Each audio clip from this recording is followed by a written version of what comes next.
don't even know where to begin. We didn't lose the game, but we did. We lost the game at the start, at the open, and that's really disappointing. I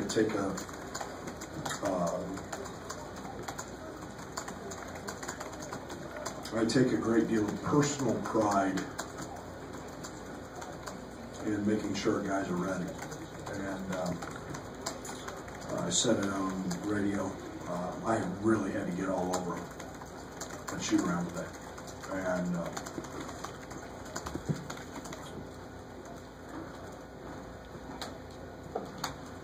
kudos to our bench. Greg, great. Trent, great. Guys that hadn't had to perform did. DeMonte was huge in that. Was I supposed to go or not? Yeah, absolutely. DeMonte was great in that segment. He single-handedly kind of kept us, or at least he gave us a fighting chance. Give Maryland a lot of credit. We knew what they would do, spread us out. I played their team last year. We talked about it, but when you don't play with any fight, the first, let's go 25 minutes. I couldn't even coach against Maryland. There wasn't any of that involved. It was trying to get these guys to even fight, to compete, to get back in it. And to their credit, they did. But we did what we had to do to get back in it. You shoot 68% in the second half. You force a very, very good Maryland basketball team into 25 turnovers. You force an elite point guard into 7. That's 13. We forced 2 of the better point guards in the Big Ten into a lot of turnovers. I told our team before the game how proud I was. Maybe that was a big mistake because I think we're getting better defensively. And we're playing well enough to win. We played well enough at Wake. We played well enough at Northwestern to win the game. And on the defensive side, to overcome 19 turnovers in each of those first 2 losses and still have a chance to win. We're doing some doggone good things defensively. And that was obviously not the case tonight. Just no effort. But early, but a lot of fight late. I give our guys a lot of credit for that. And Mark was great down the stretch, as was AJ, getting us back in it. And then LeRon also made some big plays down the stretch. But give them credit. And obviously late we weren't. That was self-destruct mode late. That's unacceptable and stuff that I've got to. We've got to work on. I've got to continue to coach those moments and get better. But I think we had 4 straight turnovers, if I'm not mistaken, in that stretch. And game's won. Game's over. I mean, all we got to do is go make free throws and 4 straight turnovers. So, Mark was great. Made a bad play at the end.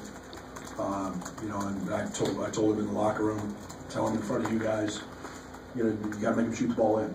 And but give Maryland credit. They made the plays. They made the tip in. We didn't block out. All things you got to do to win a game. I'll take questions for the players. Aaron, this is 2 games in a row where you guys had a chance to close out the final minutes and just nothing got going. What did you see? Coach called it self-destruct. What did you feel on the court? I said it was self-destruct. At some point, the team has to come together and start making these winning plays down the stretch.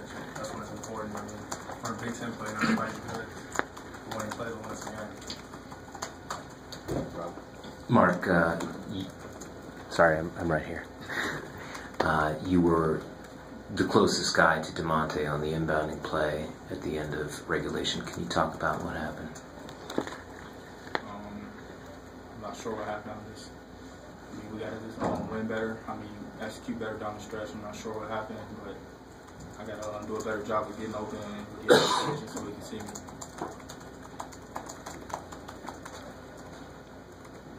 Aaron, what did you sense in the first half, and what went wrong for the team there? First half was unacceptable. As a team, that what we talked about, just between players coming out like that, and that lost the game right there. And we can't start like that, and we know that. And going back and looking at it, it was pathetic on our part.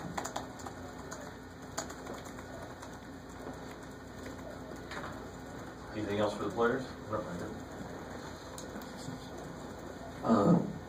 Either one of you guys could take that, but what were your guys' emotions when you guys made your surge in the second half to eventually take the lead? And maybe Mark, especially here, what was your thought process as you nailed that three to take the lead? Well, coming out the halftime, we just wanted to continue to one possession at a time, and once we got back to the game, obviously everybody's happy. We wanted to win the game so bad, but like the coach and they said, down the stretch, we can't make them go and have mistakes. Anything else for the players? Okay, thank you guys. Questions for Coach? Brad, you have bandages on your 2 fingers there. Was that part of trying to motivate them? Yeah, there's a trash can that I didn't like very well in the locker room. What was the inbounds play? What was the intent? Was it to throw it deep, or were you trying to get it on long rounds? No, it's a play we call arrow. I run it forever. We knew they'd take a guy off the ball. He would go with the first guy. I thought he was open. You got to make the pass, and it was not to throw it deep. It was to get the ball in to get fouled. We've got about 3 that we run in those situations. When you're late game, you've got to want the ball, and you've got to cut to get the ball. And DeMonte's our best passer. We had him taking the ball out. Mark Alstork plays to try to get him the ball. Senior, making free throws. Look forward to seeing it on film. Brad, we kind of talked about this last game, but how do you teach how to make winning plays? Part of it's instinctive, but you can't play with fear. You can't play with fear, and you can't play afraid to make those plays. So a lot of it's experience, lack of. And I go back to, and I told Kipper, I go back to Kipper's play. You got to rebound. The game's on the line. It's over. Get it to our point guard, and he just pitches it with nobody looking. That's fear. That's fear. He's too good a player. He's too talented to do that. Then the very next play tries to make up for it and travels. Those are mistakes that we can't make, and I can't explain the lob for the life of me. I mean, that's the game's over. They have to foul. The game's over. All you have to do is move the ball, burn clock, and then not to block out. And won my share of them. The other, on the other side of it, because our teams do those things. But we've let 3 slip late.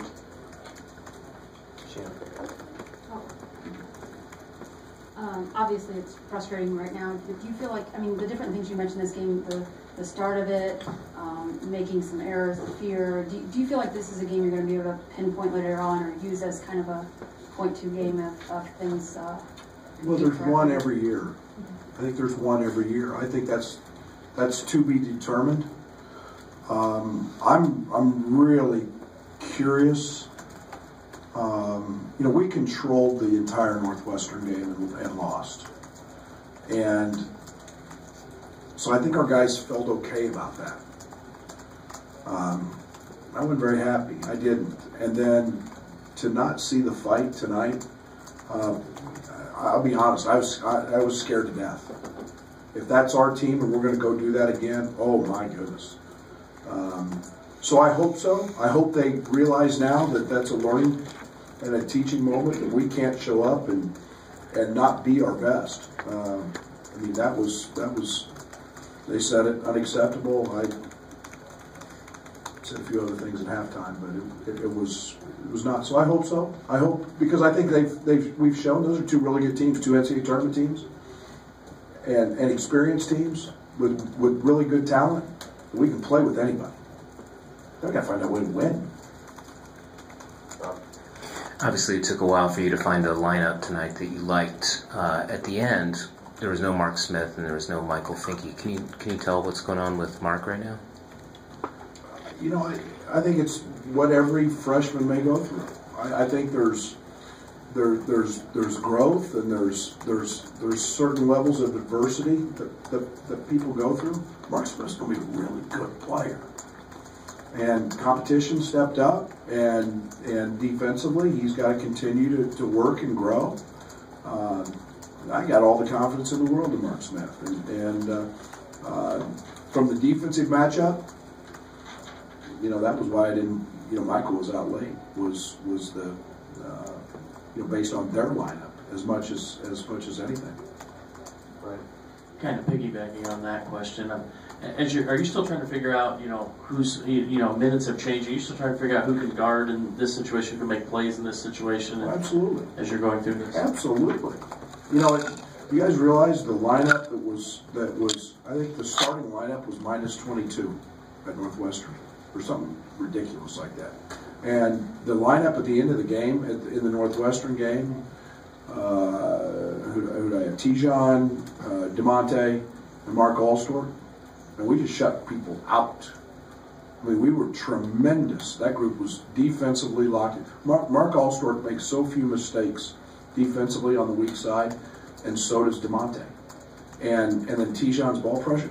So you go with that. You know, we talk about this all the time in practice. You're only as strong as your weakest link on the defensive end. You put one weak defender out there, and it all crumbles. And that group, so I'm trying to figure all of that out. And tonight you saw a little offense, defense. You know, Trent sold me on a couple things. I wish he'd have run Erder off the line at the end. But, you know, saw Trent, maybe a breakout for Trent Frazier tonight. And maybe a breakout for Greg. Because I thought Greg was really active early.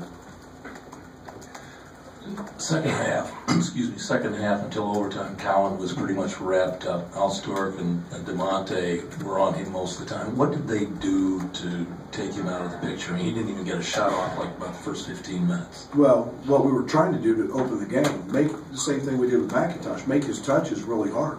Once he gave it up, we didn't let him catch it back. And you know, the first half, we literally didn't guard him. And then we wanted to force him into the paint to make passes. When he goes, you know, the scatter report thing, when he goes left, he likes to score. And when he goes right, he likes to pass. But we wanted to make him have to make plays and decisions that were not scoring the ball for himself. I thought we did just a much better job of just being tuned in to scouting report, and then we made his touches hard. You touched on it with Trent, but aside from the Herder three out of the corner, what did you learn from him tonight? Because he did seem to have maybe a little bit of a breakthrough game. Well, I think he has some confidence. I think that's the biggest thing Trent Frazier needed. And you know, Trent got a great look against Wake from the top of the key, and he missed it. Didn't hit the rim. And to me, that's fear. Being scared of the moment.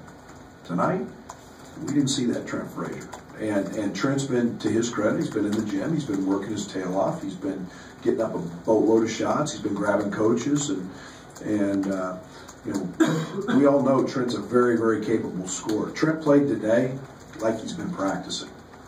And it's almost been scary, dominant, how good he's been in practice. Give him the back. Coach, yesterday was 1 year since DeMonte tore his ACL. Can you kind of discuss how he attacked the rehab and how he's kind of gained your confidence so early in his career? Well, a lot of that early, you know, happened in Peoria. So I give all those people a ton of credit. And you know, that's never an easy injury. My son went through it as well, so I know the process that entails. And then to really have no summer. I mean, his job was here, but nothing on the court. very, very limited, just ball handling and things like that, and was fairly restricted in the weight room with what he could do. But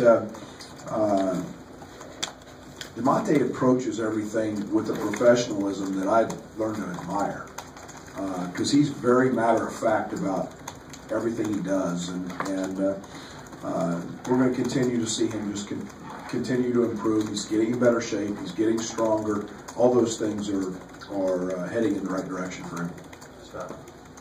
6 offensive rebounds Friday, 7 tonight. I mean, that's a significant drop from those first 6 games. Is that the level of competition, or is there something more underlying, to that? Well, I think the one thing is that we get 2 from our starting front court, and Kipper gives us a plus there. I thought we just got physically. I didn't think we competed on the glass in the first game against Northwestern. Tonight, at least, I thought we competed. Now, the second half, there weren't many to get. I mean, we shot 70%, but the number I do like, we shot 70 field goal attempts. We out field goal in 11. We have to get better on the glass. Those are easy baskets and easy opportunities for us. But our guards aren't getting them. DeMonte had one. AJ's been pretty good, but tonight he gets shut out. But that's an area we got to continually strive to work on, and level of competition doesn't matter. Okay, thank you, Coach. Thank you.